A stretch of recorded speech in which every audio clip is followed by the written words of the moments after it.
सबसे पहले नजर डालते हैं अब तक की बुलेटिन। जी बिल्कुल, खिदमत आपकी दहलीज पर की सोच के मालिक साबिक assistant commissioner, additional deputy commissioner general, additional deputy commissioner revenue Vehari, मौजूदा डिप्टी सेक्रेटरी जनूबी पंजाब सैयद वसीम हसन की महकमा मवासलात व तामीरात के आला हुकाम व अहलकारान से मीटिंग। सर्विस डिलीवरी को मजीद बेहतर बनाने की हिदायत की।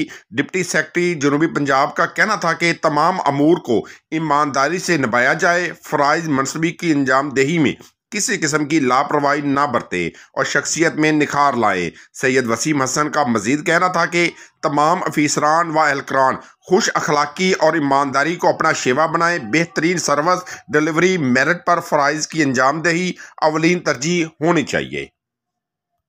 जो जिंदगी को फिर से जीना जानते हैं वो सुपर सोचते हैं। सुपर नहीं तो 4G नहीं, जैज़ सुपर 4G।